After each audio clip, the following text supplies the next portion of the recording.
What's up, guys? Dustin here from Two Brothers Comics, and today is the first ever episode of our brand new series, The What If Show. We're going to be running this on Sundays. It's going to be a continuous weekly series. I got a guest with me, so stay tuned. All right, guys. So like I said, I do have a guest with me. He actually came to me about this. He saw that I was a collector of these What If books and asked me about what my thoughts were on us doing a series on these. And when he did, I was super pumped about it. He's a great dude. They're starting up their own stuff here in the community, and it's really been awesome so far. So without further ado, I'm going to bring on my co-host here, Mr. Captain Comics. What's going on, brother? Not much. How are you? All right, man. Definitely, like I said, I was super pumped when you hit me up about this.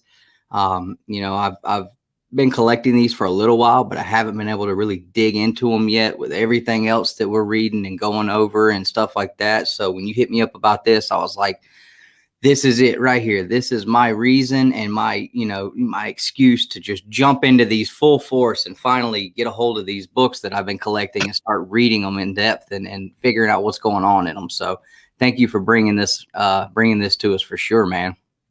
Oh yeah, no problem. I like the What If series. I believe that it's how do you say? Everybody should have a what if in their life, and especially Absolutely. If it's a comic book, we all go through them things daily. What if I turned left instead of turning right? Right. That's pretty much what these series are about. Is what if this happened, or what if that happened in a multi-different universe? Anything is possible, and that's pretty much why I like them, is because that's the same scenario that we can do from day to day basis. Right, absolutely, and just the ones that I've read and some of the stuff that I've looked at in these, it's crazy to think, literally think what if, because I mean some of these would, if it had happened the way it did in these what if books, it would have completely changed the landscape of Marvel for forever. And to think how things would have went had some of these stories taken place, like what if Spider-Man had joined the Fantastic Four, or what if the Incredible Hulk had killed Wolverine? I mean, the amount of stories that have taken place and the big keys that we have now and the big characters and even the movies, like some of that stuff would have never happened. No. So it's really, really cool to think about. And since we are live, I'm going to take just a second and I'm going to hit the chat real quick and see who we got in here. So we got my biggest fan, Mr. Mark the Cuddy Sark. What's up, man? I'm here. And it's morphin time. Not today. It's What If Show, man. No Power Rangers today, man. We got Mr. JB from Discovery Bay. What's up, JB? Got my man Ryan. What's up, brother? So thank you guys for tuning in. This is going to be an awesome series. We're super psyched about this. Right. I meant more like on a permanent basis, but yeah, you're right, man. But we're going to be doing this on a weekly basis. This is going to be basically our introduction show to talk about what we're going to be doing, explain, where we're going with these, and then starting next week, we're going to kick off with our first book. Like I said, I was actually, this was brought to my attention from my co-host, and we were able to kind of hang out earlier this week and talk on the phone for a little while. And, we had a really great conversation and getting to know each other. And if you guys have been watching Coast to Coast on Rod the Reekin's channel, you guys will have seen him with his partner, Ray. And, they're doing some really, really awesome stuff all the time on there. And you guys are getting your own thing going, right? Yeah, eventually we're trying to get Ray a good show where we can get different hosts coming on to his show and talking about comic books, anything. We've been asked to go on to Thor show to do some auctions. We've been asked to do G-Man show. We're kind of all around with everybody, and I'm just trying to give Ray a shout out to as many people in the community as I can to show this great guy, you know, that I met just through a newspaper of all things, you know. Absolutely. Yeah. I mean, if you want to talk about that for just a minute, I mean, about how you met Ray and what Ray's doing, what the big buzz around this Ray guy that we're hearing about. Cause I mean, it's definitely worth talking about. I mean, this guy is, you know, he's got some awesome stuff he's doing. And when we talked about it, I mean, it's really cool. I mean, we got to sit in last night and see some of what he's got going on and just get the people that maybe haven't seen, you guys on anybody's channel yet, enticed and excited about what you guys are doing right now. Well, Ray's 82 years old. I found an ad in the paper selling. It just said selling comic books. So I called him up on the phone, talked to him for a few minutes, said, come on over. I probably have what you want. I said, okay. Stopped over there. I did not realize that he had 75,000 comic books. So, I mean, that was quite the shocker. But, you know, he's a great guy. Love him to death. He's got my heart. He's a little old guy, you know. But he never got into collecting comic books. That was the weird thing about him is he bought some coins off an old lady. And she said, hey, I have 5 comic books up in the trunk. You can have them if you want them. And he goes up there and he checks them out and comes back down and gives the lady $50 for these comic books. Now that was probably 26 or 30 years ago. For them $50 worth of comic books, he got Batman #2, Batman #6, Superman 6, Superman 11, and a Bugs Bunny book for $50. So, I mean, that story right there, I love that, you know, that he wasn't even into collecting comic books. And boom, he's got some of the greatest grails right there in his lap for $50. Wow. And yeah. There he just built his foundation of, hey, you know, there's more people out there that likes comic books. There's people that likes coins, you know. So he has a wide variety of different things that he collects, but the comic books are probably the most thing that he collects. Yeah, absolutely. Wow. I mean, that's awesome. And, you know, like I said, if you guys haven't tuned in, go watch the replays on Rod's channel when these guys are on Coast to Coast. And when you see these books that Ray's pulling out and you know, you see him take the journey downstairs where all the books are. I mean, it's incredible. It's absolutely incredible. And, you know, like JB says, you know, everybody's waiting for you guys to, really, you know, get your channel together and start putting out content, man. People are definitely excited about you guys for sure. Yeah, we are too. You know, we just gotta work out a couple little bugs and figure out what's best here and there. You know, I mean, he has everything from Platinum Age all up to probably, I want to say the earliest one I ever saw was 2007. So, I mean, from 1800s all the way up to 200 or 2007. That's quite a wide range of comic books. Yep. Yeah, I saw he pulled something out from the 1800s last night. Blew my mind. Absolutely blew it. Yeah. So, yeah, and he was just, hey, check this out. And he throws it over in a corner in a box, you know. And some of these boxes he hasn't seen for 20 years. He bought at an auction or, you know, he bought out 5 comic book stores that were going out of business. So they gave him an offer that he couldn't refuse. So that's where a lot of his comic books came from, is buying out 5 comic book stores that, unfortunately, you know, that's the market, is they can't stay in business. So luckily somebody like Ray bought him out and said, hey, I don't know what I have, but I'm going to take 11 years to go through everything that I have. Right. You know, so. Awesome. Awesome. Awesome. All right, let's hit the chat one more time. I saw a couple of questions, I think. So what's up, Mr. Comic Jabroni? What's going on, brother? I saw a question in here. Let's see. Somebody asked, okay, how many what ifs in volume 1? I believe it's 47. Yes. The last one being a Thor book. So Thank you, JB. Appreciate that. Thank you, Southern Comic Geek. What's going on, Genome? All right. So what ifs? So for people who maybe aren't familiar with this series and these books, the first thing I kind of wanted to talk about here and, let you kind of, talk about a little bit is the Watcher. The Watcher being, the center of what's going on here and what part he plays in this series.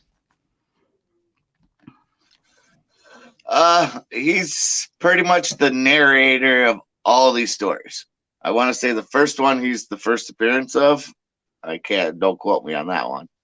But he's more the narrator of what if this happened, or what if that was happened, what if this person was a good guy instead of a bad guy, what if this person joined this team, or what if this person killed this person. I think that's what intrigues me the most about it, is because it's an everyday what if, and we don't need a watcher to watch us, but in our mind, it's more, what if I do this, or what if I do that? Am I thinking about the consequences, or am I thinking about the reward? The Watcher is pretty much, what if this hero went this way, or this villain went that way, or what if this hero was a woman instead of a man? Multi universes of different things that we can infinite go through, figuring out what if. So he is the asker of the ultimate question of what if. He is the pretty much the maker of these multiverses, bringing us these stories and really making you think about these questions on these titles, because each title is a question in itself. And every time I would pick one up, I kind of sit and think about it, and it's like, well, even if I haven't read the original story or the original origin of what this is talking about, just knowing the general specifics behind the canon, it really makes you think. And then some of these being told years and years ago, a couple decades ago, and now we're actually seeing some of these turn into canon. That's pretty cool. I've some of the ones that come to mind. We talked about what if the Incredible Hulk had the brain of Bruce Banner in What If #2 from Volume 1? Well, we know now what if that happens. We know. As far as in a storyline in the Incredible Hulk 377, all the way up to the Marvel Universe now, where we've actually got that in a movie. So these books, there are people out there that I've talked to that they look at them as it's not real, they're not canon, they're not really worth reading. Well, some of them are. Some of them have value to them now. And to answer JB's question, like there are keys now in these what if series. The biggest one I can think of that has become a key at this point being What If #10 from Volume 1. What if Jane Foster became Thor? And I know that's one of your latest pickups right there. Let's see. So we know that this actually became canon, and this book here is actually considered Jane Foster's first appearance as Thor.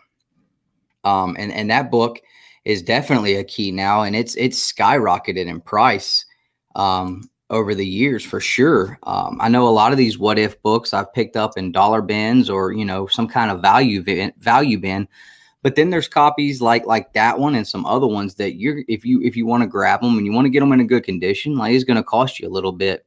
So it's really cool to see the development of the books. People going back and looking at the stories and getting the ideas and actually turning it into canon has been something that I thought was really, really cool, because I'll look back at them and say, well, that's actually already happened. And then you start looking ahead to when it happened and how far back this book came out. And it's like, wow, it's actually pretty similar. So that's something that I've thought was really cool too.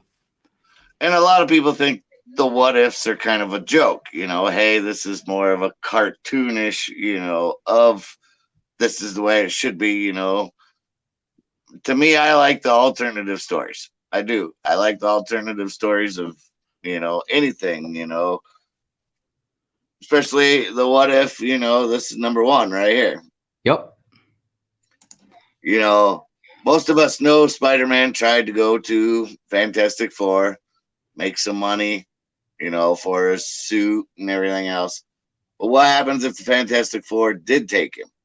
That's one of the key things right there is, what if this happened instead? Right. I'm not a big Fantastic Four fan, but, we all know who Spider-Man is. We all know who Fantastic Four is. But to combine them all together as the very first story is kind of unique, that they picked these 5 characters to go together. There's so many stories, and that's what they did, and I'm kind of glad that they started off with number one with this one, Spider-Man. There is a lot of what if Spider-Mans, a lot of what if Hulks, but in the long run, a lot of people just thought, oh, they're kind of just funny comic books, this is this, right. and he said there are some that are very valuable, and, they are hard to get and good grade. But if you're just going to get a book to read, to laugh, to make your brain think about another scenario on another book that you might know the story 100 times to, that's why I like the what ifs, because it gives you that alternative, to something different. Right. And it really, like you said, you may have a story or a key that is your favorite key, and it forwards and backwards, and everything about it, and then you go pick a what if up that just completely throws your knowledge and your love for that key out, and just it can really just blow your mind to think about, whoa, well, what if this never happened? What if this book never was published because this happened instead? And you think about things like what we can go back to, what if the Hulk killed the Wolverine? What if that would have happened? How many Wolverine keys and Wolverine stories would we not have? In volume 2, you've got what if the Silver Surfer possessed the Infinity Gauntlet? That would have changed a whole lot of things too. So absolutely, man, I love them, and I really enjoy the thought process that it can take you through as you're reading them, and learning what could have been. So we have another question here. So yeah, JB, we're going to be going every week on Sundays about this time, and we're going to go through these series for sure. And we're going to start next week with our first single issue breakdown of issue number 1, being What If Spider-Man Joined the Fantastic Four. So if you guys have this book and you want to read it, and come hang out with us next week, and we can all talk about that. If you don't have it, you got till Sunday to find you a copy and get it in and read it. And another thing that's cool about these first series, a lot of the first series, for the most part, are like the square bound books too. Yep. So, that makes it another thing that, makes them kind of hard to get in great condition without the, the square bound spine being split up to top and bottom, or, things like that. And then you have the newsstands and direct editions as well too. So, it's pretty cool. Let's see here. It looks like we've got a couple of new people that have jumped in. So we've got Comics for Thomas. What's up? What's up? Bake the Snake. He says, I like the What If Spider-Man Was the Punisher. Yeah, that's a good series. Right on, right on. We got Fly Fox Pro. What's going on? Bears Rockin' Comics. What's up, man? So I think right now we're going to go through volume 1, and we may hit some of volume 2 eventually too. I know I have a lot of the volume 2s, and I like those a lot too. I haven't really had a lot of interest in picking up anything past volume 2. Have you? Not really. A couple here and there ones, because they did a solo what if, Right. What if Ghost Rider joined a metal band, that's all by itself. There's a couple other ones in there that, What if the X-Men got killed by Cable, I think it was, and Domino? Them are all single issues. I kind of I like some of them ones. I like the Ghost Rider one, became a metal guy. He's all rocking out. Right.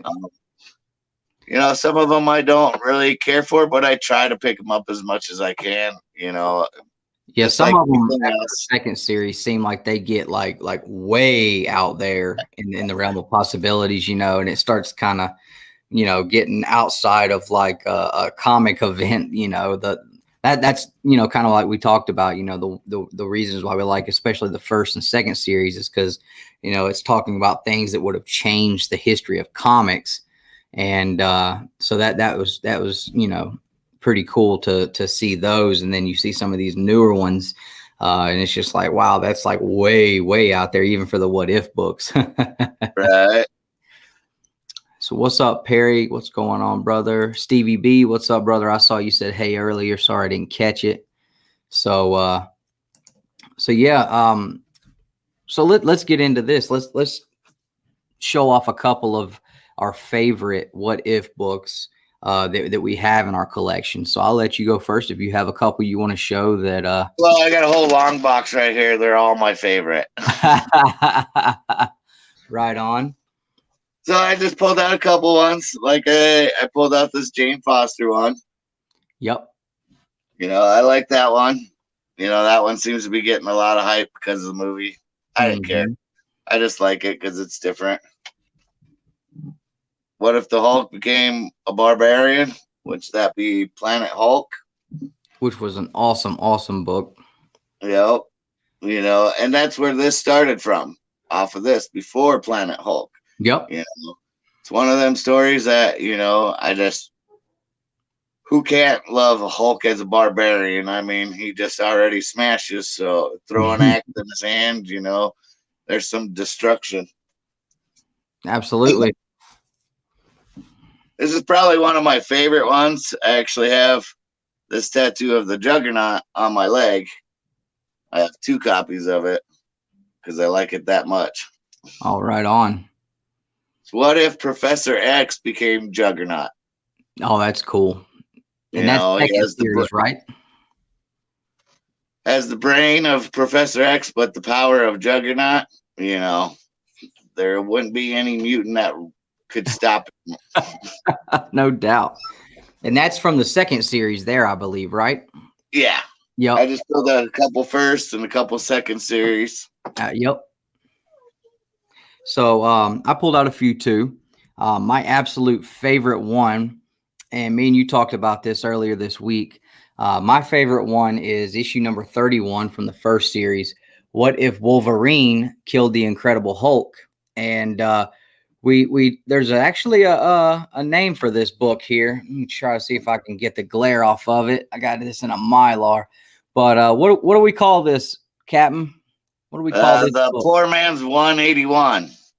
The Poor Man's 181. That's absolutely right. And it has the exact same story, just a different scenario and an outcome on it. Right. Absolutely. And that's one that, it's just one of those books. I think, a lot of people have one of those books where if they see it, whatever the condition is, as long as they can get it for a decent deal, like they grab it. And that's one for me. If I see it out and, I can afford it and, I got a little change on me to spare, I'll grab that book if I see it. Cause I love it. Absolutely.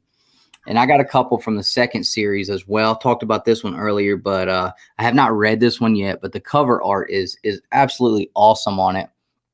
And what if the Silver Surfer controlled the Infinity Gauntlet? And this one right here, I love the artwork on it. This is another one that it does cost a little more than the other ones. It's around a $20 book in good condition.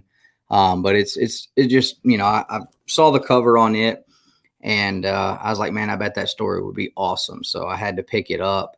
And so I'm excited when we get to this one to read that. And this was... They have a true believers of that one, too, of the Silver Surfer having the gauntlet. Yep, they sure do. If you don't want to pay the $20, you can get $1 comic and read it, just to have it in your collection.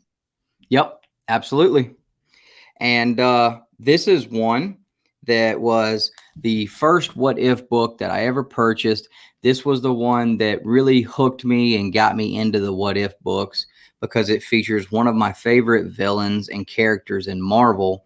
And this is from the second series as well. In What If Kraven the Hunter Killed Spider-Man? And this is another one that is really, really cool because of what Kraven does after he kills Spider-Man.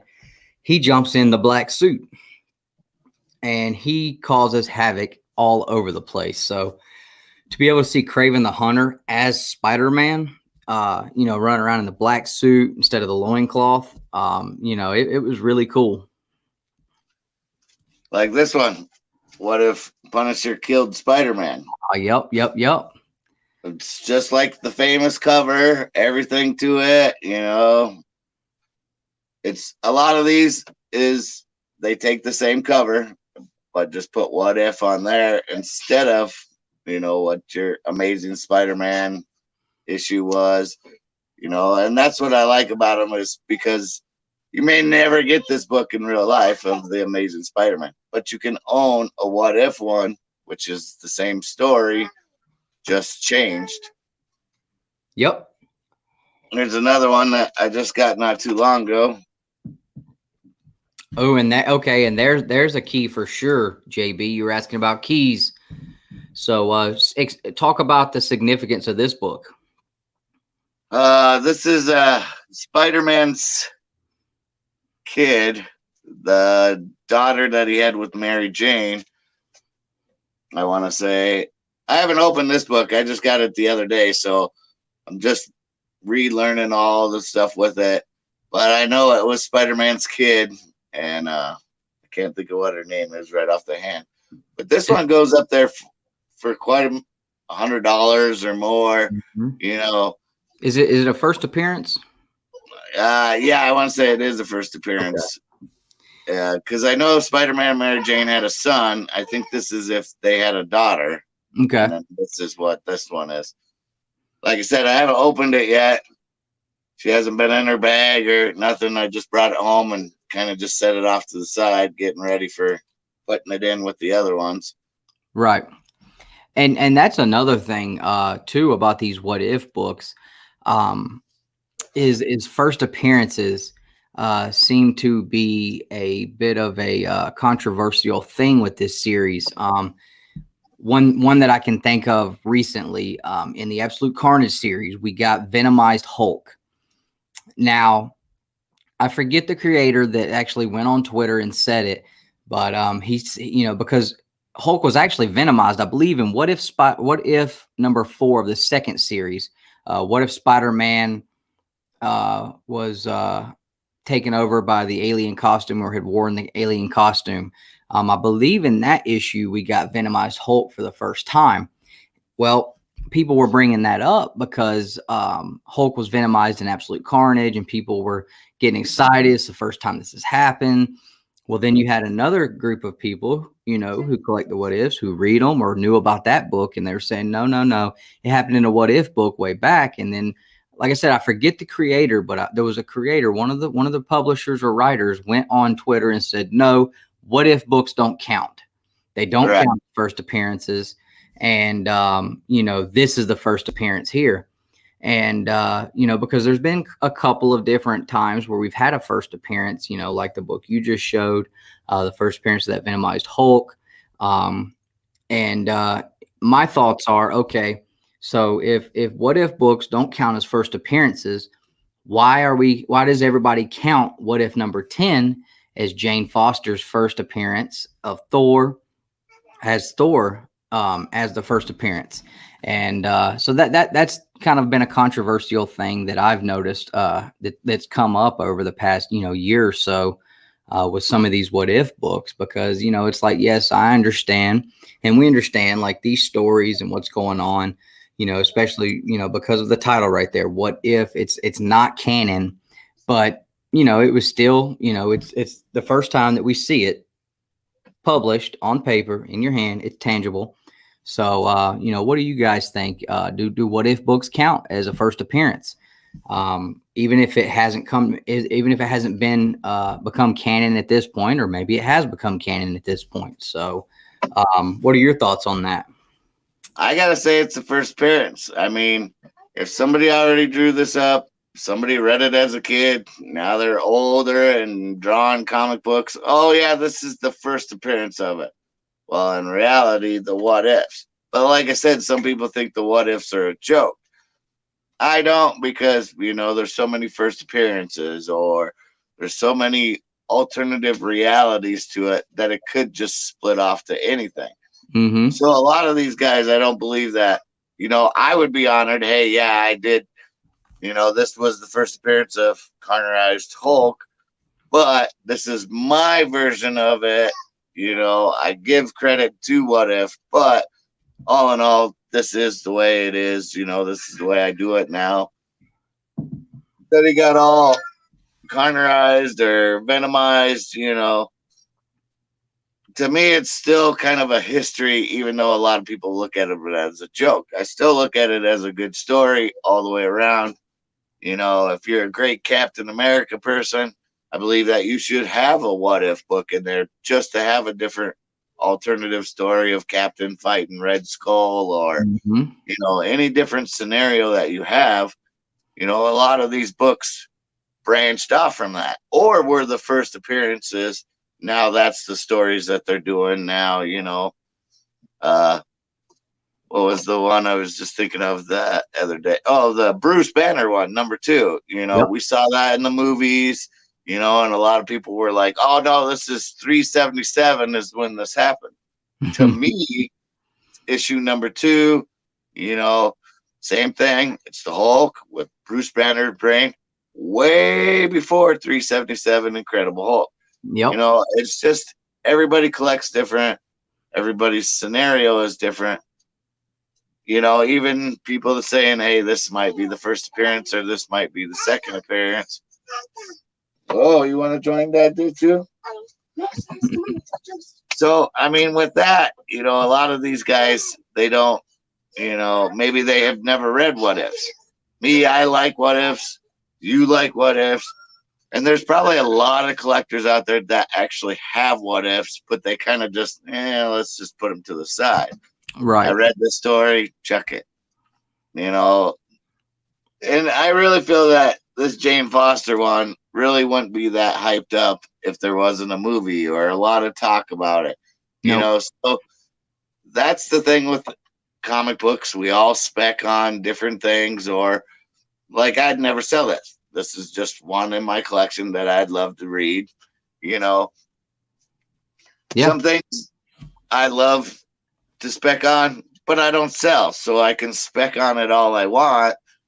But if it's not going out the door, it's still my own personal. My what ifs, sometimes I go to garage sales and I see one for $1, and then I get home and I have 3 of them because I forgot that I do have that one. It's just like any other comic book. Oh, do I have this one? Right. And I have a lot of doubles on one, and when we start going more, maybe we'll give a giveaway one away, or one or two, something to give out to the community that I've had. I've had several of them. You have a couple of them. Ray has a long box completely full of them, that I've been picking through here and there. It's just, I like them because I enjoy them more sometimes than the other comic books, because you have to read 3, 4, 5 issues to get the whole story. Right. What ifs are awesome right there. Right there's the story, all done, everything. Yeah, absolutely. They're great one shots. If you're just looking for something to pick up and read, just for a fun read, something cool, something different. They're great for that. Another one that I really liked the thought of.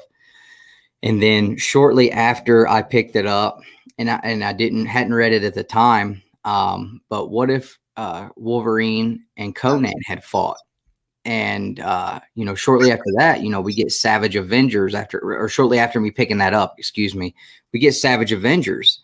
Well, in Savage Avengers #1, we get that fight, we get that matchup, and you know, that matchup and that fight, you know, in Savage Avengers #1, that really hooked me on that series. It was a really cool fight. It was very humorous to me, the banter between them back and forth, and Conan's confusion of why he can't kill Wolverine. You know, he sticks his big huge sword straight through Wolverine and walks away, and you know, thinks he's killed him, and then you know Wolverine gets up and pulls the sword out and hands it to him. He's like, "I'm not dead yet, bub." So you know, we get things like that have become canon, and you know, Mr. Comics 89. You know, that's a good point. You know, he makes there canon. Well, canon can always change, but a first appearance is the first idea of something. So what ifs are true first appearances, and you know, we could do, you know, we could sit here until next Sunday on the same stream and talk about first appearances, and you know, have 1,000 people in the chat and debate on first appearances. You know, it's something that everybody has their own idea of, and you know, whether it depends on, you know, you have to see this much of the person, or you have to see this of the person, or you know, which book is worth more. You know, are they on the cover? How many panels do they have? But you know, with these books, you know, if there's a first appearance of them, it's the whole story. You're getting a whole story on it. You know, it's not you're getting, you know, a shot of, you know, half their face and that's it. You know, you're going to get the whole story of it. So I absolutely think that they should count as first appearances for sure. Absolutely. And you know, like I said, I haven't read the majority of what I have collected on these so far, so I'm definitely looking forward to that. Have you read a bunch of them? What's that? You've read a bunch of them so far, though, right? Oh yeah, but I get a little old and forget them. But I love always refreshing and rereading them over again. You know, takes me back to when I was a kid. You know, and that's some of these I've had since I was a kid. So you know, that was around the dinosaur age. You know, so that was pretty fun. Awesome. But you know, they're just like anything else. That if you like them, you're gonna collect them. If you want just, you know, the Spider-Man 105 just to flip it, you know, I would suggest that you actually read it before you flip it. You know, if you're, you know, I believe a lot of collectors have these in their collections. You know, they know what they are, they like them. You know, they don't pay too much mind to them, but they do have them in their collection. You know, and a lot of people will admit, hey, I do have these in my collection, but some people are like, nah, I got rid of them years ago. You know? Right. Yeah. I always kind of get looked at a little, you know, obscured when I walk into a shop and I'm like, hey, do you guys got any what ifs? And they're like, huh? Like, who? I've literally had someone in a shop tell me, like, you know, I never really thought somebody would actually come in looking for those. He's like, honestly, I have no idea. Check the dollar bins. It's, you know, there might be some in there. I mean, you know, I think there are a lot of people who just overlook them completely. But, you know, my opinion is that they're definitely missing out for sure. Yeah, I mean, some of them are not expensive. They really are. They're $1. You know, you can pick them up for 50 cents if it's not even a key, but like, you know, a couple of them, there are key ones, you know. Like I said, that Jane Foster one, I don't think that would be that high if there wasn't a hype about a movie with it. The Infinity Gauntlet one that you had with the Silver Surfer. Now, would that totally change the movie? You know, if they went that route with it instead of Tony Stark holding it, you know, so you have all these different realities that this or that can happen. And that's why I like the what ifs, because they focus on, hey, what if this happened, you know? Right. And there's like, you know, here's that metal one that I was talking about. I just think that cover's cool, you know, Ghost Rider on the front of the car just rocking out, you know. I couldn't pass it up. It's just like, you know, what if Ghost Rider had a heavy metal band, you know? Absolutely. What if Ghost Rider was a villain instead of a hero? Would most of us like Ghost Rider because of that? Would he have such a good run? You know, it's a fun book to have, even if you have one or two of them. You know, a lot of people You know, myself, I love collecting them just for the simple fact it's a different story, something different to talk about. You know, punchline. Everybody's been talking about that punchline, punchline.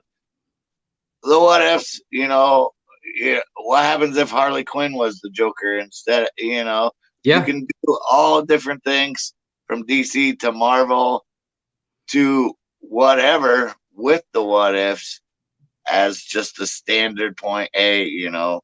And I think that's something, you know, in conversation that we probably, you know, most of us do all the time, and we don't even think about it. You know, I know I have conversations with people all the time that, you know, it's like, you know, what do you think would happen if this would have happened? Or, you know, just in casual conversation, you don't even think about it.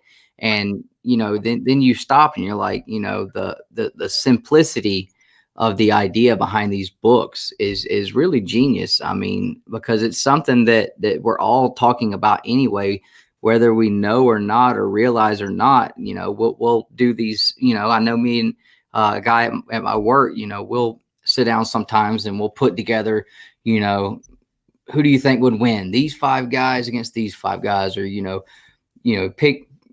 I'll make my own super team and he'll make his own super team. And then we'll go through and talk about, you know, well, who would win? And we'll, you know, kind of work through the scenarios of how the fight would happen. And, you know, well, what if this guy was on here? And, you know, like I've picked a super team of, you know, I think we got to pick 3 guys against 3 guys. So my 3 guys I picked was Wolverine, Sabretooth, and Omega Red. And I forget his 3 guys he picked. Or we picked 4 because I threw Hulk in there too. And, you know, so I'm like, there's no way. Like, who are you going to pick to beat my 4 guys, you know, that I've got? So, you know, I think, you know, whether we realize it or not, you know, subconsciously, you know, this is something that we're all, you know, have thought about, and things that have ran through all of our minds at some point. So to be able to pick up a book and read through it, you know, it's awesome. It's awesome. If it's something you've never done or never looked at, you know, I definitely would suggest it for sure. Yeah, Fantastic Four, they had a series in there. The Fantastic Four were missing. So it wasn't a what if book, but it had a different scenario in there. It was Doctor Strange, Ghost Rider, Hulk, and who was the 4th one? But they were what if they were the 4 Fantastic Four went off and searched for the Fantastic Four. It's not a what if story, but it's kind of wrapped around there, you know. You know, what if we didn't have the Fantastic Four of what we know? You know, what if it was Doctor Strange and and there's Wolverine and I think they did one where they swapped their powers around. What if the Fantastic Four had different powers and you know, and I mean, there's you know, you've got what if Wolverine was a part of the Agents of S.H.I.E.L.D. and I mean, there's so many of them. And like I said, the first series has 47. The second series is like, you know, I think it's up around the hundreds. And I've collected up to like issue 50 or 60, somewhere in there. I know there's a one shot. What if Iron Man was a traitor? And it's got the original, you know, the old 10-man iron suit on the front. You know, that one's a bit of a more hard to find key book there too. So yeah, I mean, if you guys haven't ever, you know, dove into these or checked them out, they're not always that hard to find. I mean, you know, go dig through those dollar bins, check your LCSs. I see them on eBay all the time. They're available out there. It's not a book that is going to be, you know, some super, you know, extremely hard to find book. There's collected editions and trade paperbacks. I would love if they did an omnibus. I was just talking with Jim Mint the other day about that, about, you know, he's always going through the omnibus, and he was dropping a video talking about a new trailer or excuse me, a new omnibus that's coming out. And I'm like, man, when's Marvel going to quit playing and give us a what if omnibus? You know, that would be awesome. So, you know, if you don't want to go the route of going out and looking for the individual floppies for like the first series, they do have volumes 1, 2, and 3 in trade paperbacks. I've picked up one of those so far, and that's a really cool way to read them too. You know, you get the bigger, you know, printing. It's a lot cleaner than some of these older ones are. If you don't want to read, you know, I know a lot of people, you know, that I've talked to You know, they don't like to, you know, read the old books if it's something they collect. So, you know, there's always the trade paperbacks available too. But the last thing I wanted to talk about, and this is something that after I started collecting these books, I was kind of like, you know, facepalm. Oh, now this is happening. And it started driving the prices up a little bit. But we're getting a What If show on Disney Plus. So, you know, and that's what I like about What Ifs. You could be a beginner collector and still collect these books without breaking the bank. You could buy 10, 15 issues of these without breaking the bank. yeah. Yes, there are some high key ones. You know, that Jane Foster one, if they actually, you know, do the movie on that, you know, they can do the movies on it, which will hype them up, you know, but there's still affordable ones out there for the everyday average Joe can pick up. You know, if you just want to pick up a comic book, then you can pick up this one, you know, What If, whatever. It gets you into it that way, you know, and some of us collectors, we go after the main ones or the lower ones. And as far as movies go, you know, there's always been Iron Man people. There's always been Hulk people. We all have our own, you know, Wolverine. We all like different characters for some odd reason. So collect what you like. If you like What Ifs, then collect them. I'm not collecting them just because of the hype. I'm collecting them because I actually personally like them.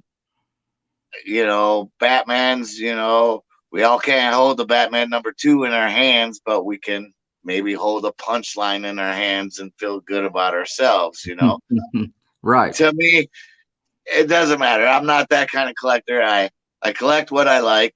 My wife likes a whole different collection than I do, but you know, that's the great thing about us is sometimes she gets more comic books than I do. Sometimes I get more comic books than we do. But the thing is, we both love comic books. We love sharing our ideas. We love sharing different talks with each other about different books. She's helped me gone through my What Ifs before, you know, and some of these I've had since I was a kid. So they're not in the best of shape. You know, I've drawn mustaches on some people, you know, but I still have a copy of always something that's not as good, you know. Right. That's what I like about them is they are cheap, they are affordable, and they always have a great story in it one way or another.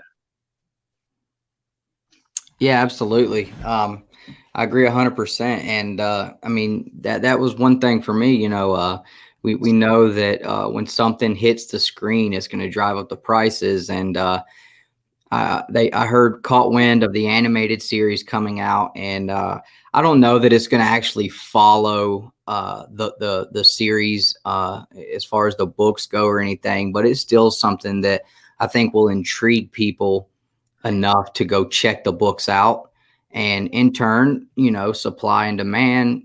So, you know, that's definitely going to, you know, certain books are going to be harder to find. Certain prices are going to go up if they do take certain stories and put it into the animated series, and it's a huge success. And you know, the one episode is, you know, if they do the What If Craven Killed Spider-Man, and everybody, you know, that series does that show, and it just takes off and skyrockets and blows people's mind. Well, this book that you can get in a dollar bin is going to go up, you know, significantly. So for me, I was excited about the show, but I was like, no, I don't have all of them yet. I gotta, you know, let me get them. Let me hurry up and finish getting what I want out of these series before prices go up inevitably.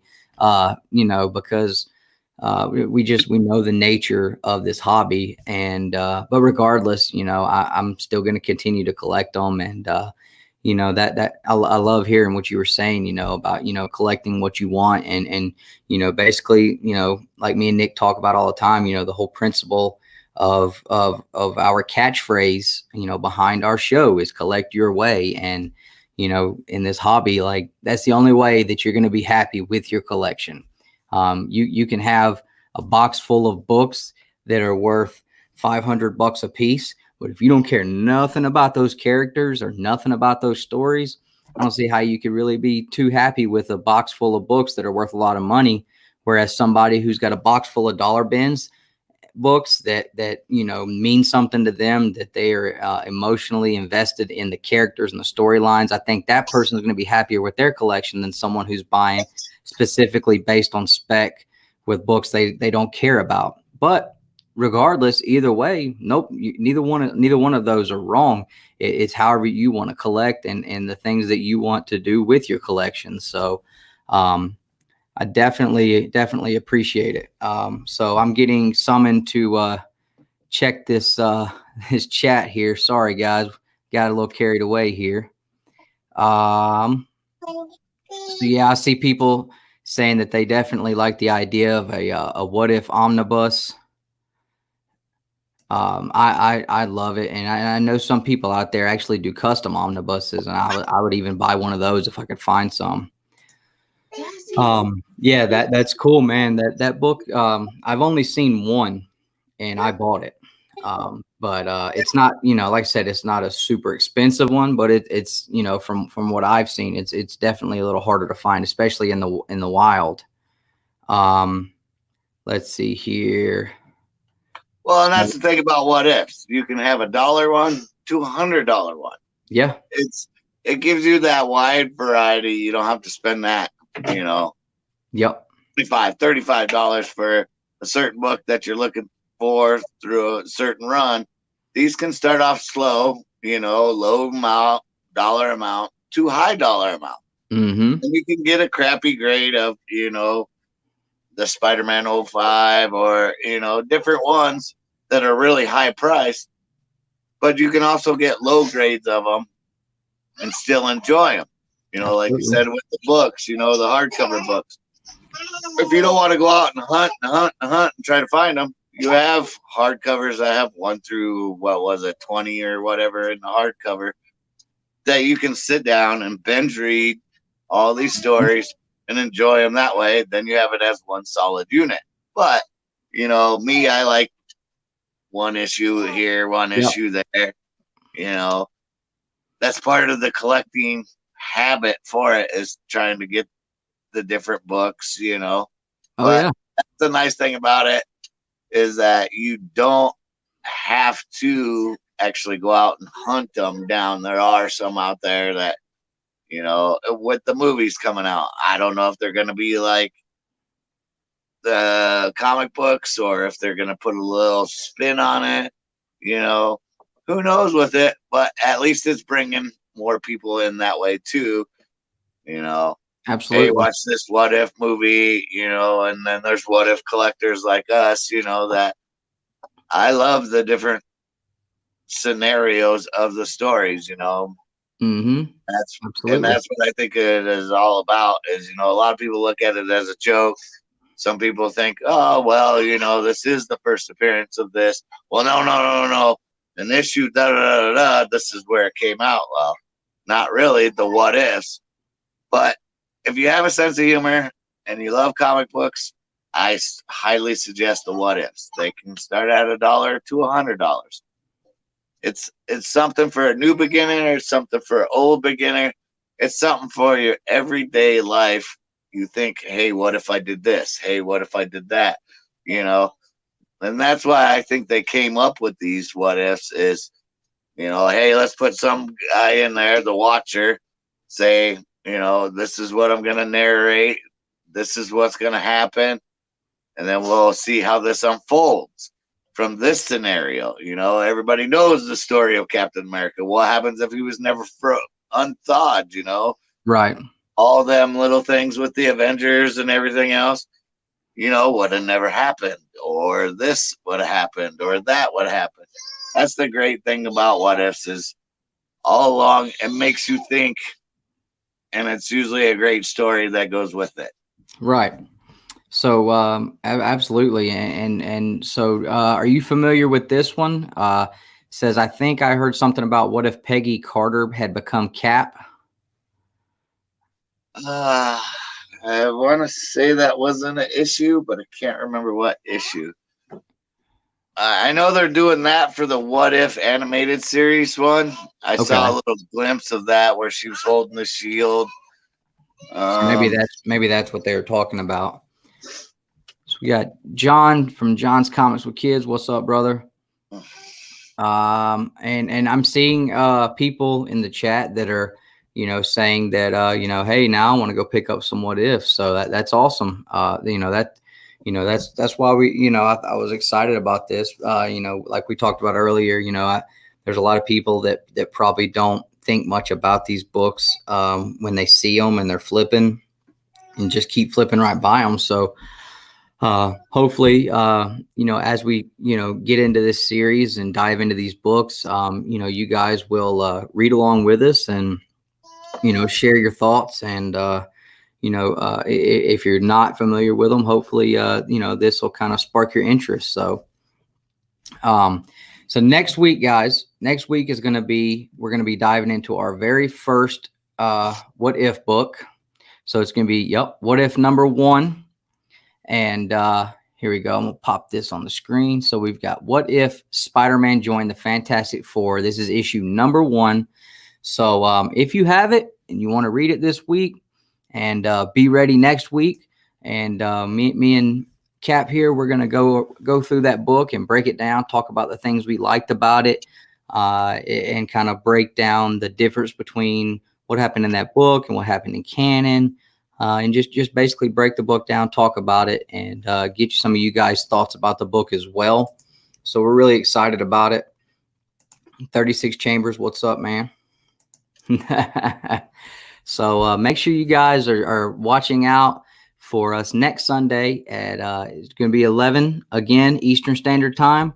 Me and the captain making it happen out here. So we're going to continue to go through these What If books, man. We're super excited about it, and we hope you guys are too.